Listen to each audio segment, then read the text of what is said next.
It was 3:17 a.m. when Emily finally pulled the zipper on her worn-out duffel bag.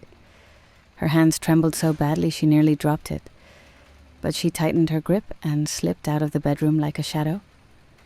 The soft snores of Jason echoed from the living room, a relentless reminder of years spent tiptoeing around a man who ruled their world with silence and sudden bursts of rage.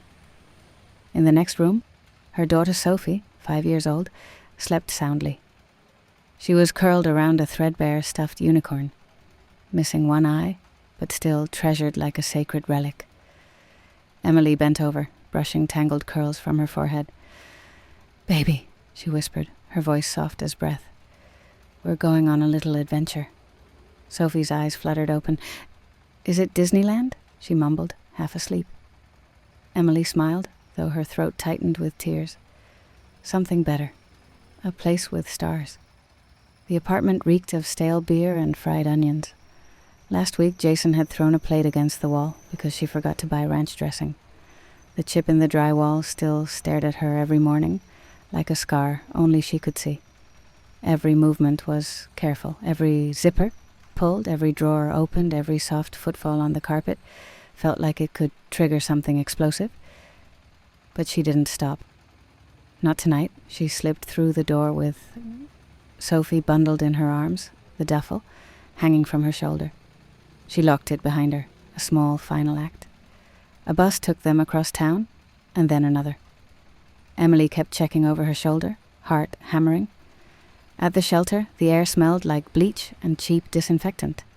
2 bunk beds, 1 bathroom, 6 women. No privacy, no silence, but no Jason. Emily signed up for every chore: kitchen duty, child watch, donation sorting. Doing something kept her from unraveling. Sophie clung to her constantly, never more than a few feet away. Her daughter didn't complain, didn't cry, but Emily noticed the silence. How Sophie flinched at loud noises, how she didn't ask for her dad. The social worker's voice was clinical. "To qualify for housing, we'll need proof of abuse." Emily nodded. She'd expected this. "Any police reports? Hospital visits? Photos?" "No," Emily said softly. "He never hit my face." The caseworker paused. "You can still qualify, but we'll need to build a case." Emily looked down at her hands. "He broke plates, threw things, called me garbage in front of Sophie, said I was nothing, said no one would believe me." She didn't cry. She just said it like a grocery list, a record. The woman across the desk looked at her, and for a flicker of a second, there was empathy. "We'll do what we can." The days at the shelter blended together like a watercolor left in the rain. Each morning started early, with the clatter of breakfast trays and the whir of the industrial dishwasher. Sophie hated the eggs. They were powdered and rubbery, but she never complained. She just picked at them with her plastic fork and leaned into Emily's side. Emily watched the clock constantly. Her body was in the shelter, but her mind was always moving, calculating hours until her cleaning shift, until Sophie's nap, until lights out. She found comfort in the schedule, in wiping down counters and folding towels, because it meant she didn't have to sit still long enough to remember. She met other women, Maria, who had fled with her baby after her boyfriend tried to drown her phone in the toilet, Jasmine, who wore long sleeves even in July and cried in her sleep. No one asked too many questions. They were all there because they had nowhere else to be. At night, Emily would tuck Sophie into the thin cot they shared and stroke her hair while whispering stories about fairies, astronauts, wild horses. Sophie always asked for the same ending. And then they found a house, and it had a window and a real bed and a door with a lock. "That's right," Emily whispered. "A door with a lock." Some nights, when Sophie was asleep, Emily would stare at the ceiling and wonder if Jason missed them or if he was already tearing into someone else. She wondered what he told people. Probably that she left without warning, took his kid, ruined his life. The lies men like him wrapped themselves in were always neat, rehearsed, convincing. She remembered the first time he broke something in front of her. a lamp, just 3 months after Sophie was born. He said it was an accident, but when she flinched, he smiled like he'd won something. That was the beginning. The rest was just a slow burn of isolation, belittling silence, guilt, and fear. Still, she stayed. Until she didn't. A month later, Emily started cleaning houses through a temp agency. No one asked questions, and she didn't offer answers. The homes were big, quiet, and smelled like lemon cleaner and new money.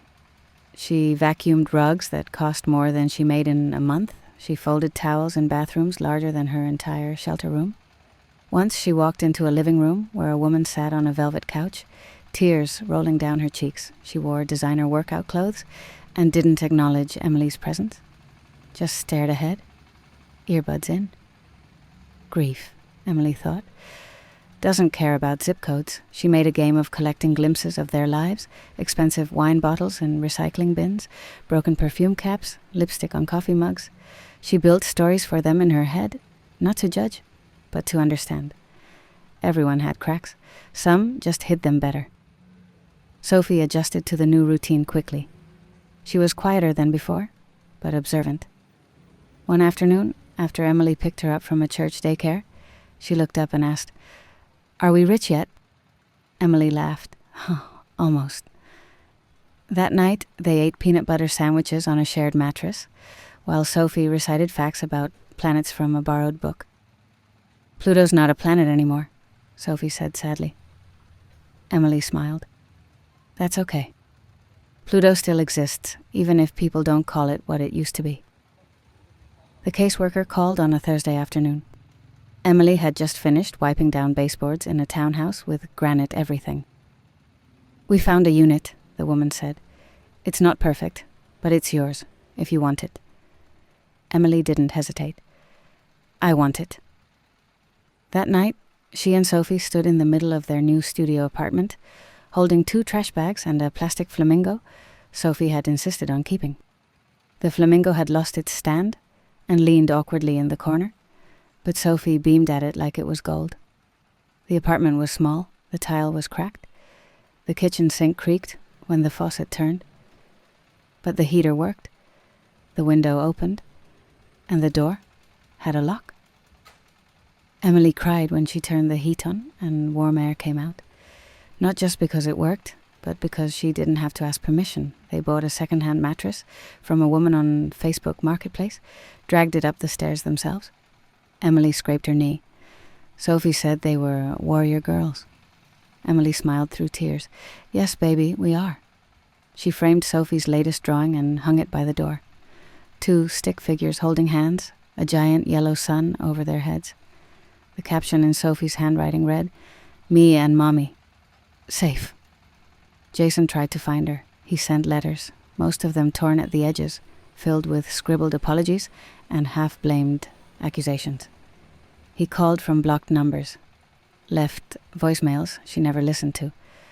One day, he showed up outside the shelter and banged on the locked door, demanding to see his daughter. The staff called the police. Emily was ushered into an office and asked to write a statement. Her hand shook as she signed it. When the restraining order came through, it felt less like paperwork and more like armor. Still, he lingered. In nightmares. In the way she jumped when someone knocked too loud. In the tension in her shoulders when walking home at night. But slowly the ghost grew smaller. Sophie noticed, too. "Is Daddy coming back?" she asked one night. "No," Emily said, gently brushing her daughter's hair. "He's not." Sophie didn't ask again. Emily started writing in secret, long after Sophie went to sleep. Pages and pages of memories. Stories she hadn't said aloud. She filled notebooks from the dollar store with rage, grief, guilt, and hope. One night, Maria from the shelter came over for tea and read one of the stories. "You need to share this," she said. "It's real, it's raw, it's gonna help people." Emily wasn't so sure, but a small seed planted itself inside her. A whisper. Maybe my voice matters. The courtroom was too quiet, like it had been emptied of air.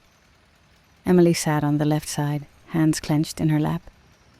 Jason sat across from her in a borrowed suit, pretending to be reformed. His hair was slicked back. He smiled at the judge like he was at a job interview. Emily's stomach turned. When the judge asked if she had something to say, she stood. Her voice trembled, but didn't break. "Yes, Your Honor." She unfolded the paper she'd rewritten a dozen times. "This man has never been arrested. He's never left a mark where someone could see. But he's left plenty that I still feel. He called me garbage. He isolated me from friends. He broke things to scare me. He told me I didn't matter." She looked directly at Jason. "But I do matter. My daughter matters. And we're not going to live in fear anymore." The courtroom didn't make a sound. Jason smirked slightly but didn't speak. When the judge extended the restraining order, Emily didn't cry. She just exhaled, like she'd been holding her breath for 5 years. Outside it was raining. She walked slowly, umbrella-less, letting the water hit her face like baptism. Later that week, Emily visited her mother for the first time in over a year. The porch hadn't changed, the same chipped paint, the same rocking chair with the squeaky joint. Her mother poured tea like it was a peace offering. "You were always strong, Emmy," she said. Emily gave a bitter smile. "You didn't believe me about Jason." Her mother looked down. "I was scared. I didn't want to see it, and I didn't know how to help. But I'm proud of you now.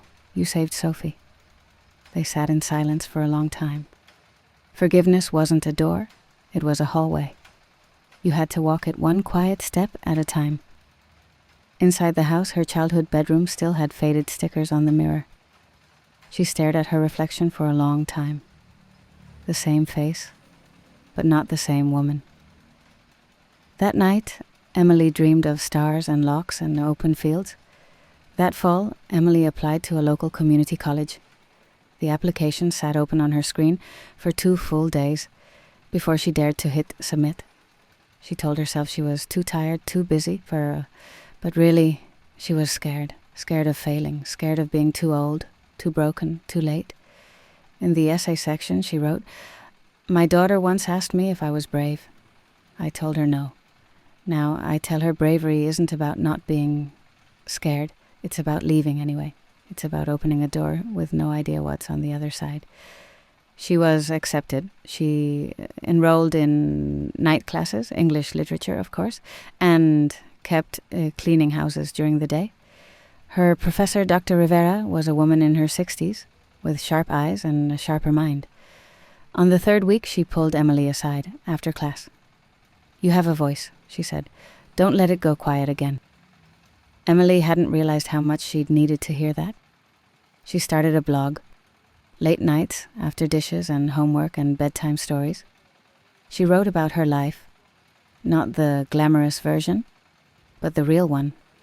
The nights on shelter floors, the panic attacks in grocery aisles, the power in signing a lease with your own name on it. She wrote a letter to her younger self and posted it. "Dear Emily, you're 22. You think love is supposed to hurt a little. You think you deserve silence, crumbs, rage. You don't. You never did. You're allowed to want more, to raise your voice, to leave. One day, you'll look in the mirror and see someone worth fighting for, and you'll be proud of her. Love, Emily." The post went viral. Thousands of shares, messages from women and girls all over the country. Some were still in the darkness, some had already left. All of them said the same thing. "I thought I was alone." 2 years after leaving Jason, Emily was reading excerpts from her memoir at a public library in Portland. The book wasn't a bestseller, but it had found its way into women's shelters, classrooms, and book clubs. It wasn't for profit.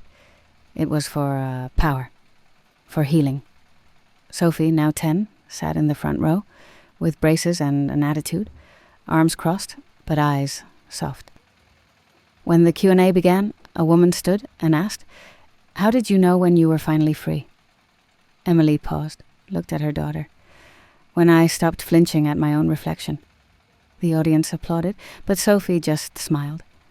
That quiet, knowing smile of a girl who had seen everything and survived it too. After the reading, a teenage girl approached Emily. "My mom's still with him," she whispered. "But I showed her your book. She cried. She said she wants to leave." Emily didn't hesitate. She hugged the girl. "She will. And you'll help her. Just be patient. Keep the door open." Emily started giving workshops at the shelter she once called home. Writing therapy, healing through story. She met women who had fled with babies, slept in cars, crossed state lines with nothing but hope. They weren't victims, they were warriors. It was a Wednesday night when Sophie crawled into bed with her. She was 10 now, long limbs, tangled hair, always correcting Emily's pronunciation of dinosaur names. "I had a nightmare," Sophie whispered, pressing her cold feet against Emily's legs. Emily wrapped her arms around her daughter. "Want to talk about it?" Sophie shook her head. "Not really." They lay there in silence for a while, the ceiling fan casting soft shadows on the wall. Then Sophie asked, "Do you still think about him?" Emily hesitated. "Sometimes," she said honestly, "but I don't flinch anymore." Sophie nestled closer. "Good, 'cause I like this version of you better." Emily kissed her forehead. "Me too, baby, me too." The next morning they made pancakes. Sophie burnt one and called it modern art. They laughed so hard, Emily almost cried. Later that week, Emily stood in front of a group of college students, future social workers, talking about trauma, recovery, and the power of listening. "I used to think I had no story," she told them. "Turns out it was just buried under survival." After the lecture, a young woman approached her, notebook clutched to her chest. "Your story, it's like you wrote it for me." Emily smiled. "I kind of did." That night, back home, Sophie asked if they could go stargazing. So they walked to the little hill behind their apartment complex, wrapped in blankets and thermoses of hot chocolate. They lay on the grass, side by side, staring up at the night sky. "I don't get why people always wish on stars," Sophie said. "They're just burning balls of gas." "Maybe," Emily replied, "but they're constant, even when you can't see them. That's the magic." A soft breeze passed over them. Somewhere nearby, a wind chime clinked against itself. Sophie pointed up. "There, that one's mine." Emily followed her daughter's finger, then picked her own star. "That one's mine. And that one," Sophie said, giggling, "can be for the flamingo." They both laughed. Emily closed her eyes for a second, letting the moment settle into her bones. She remembered the girl who had packed a duffel bag at 3:17 a.m. and whispered about adventure to a sleeping child. And she realized Sophie was right. This place had stars, and none of them belonged to Jason.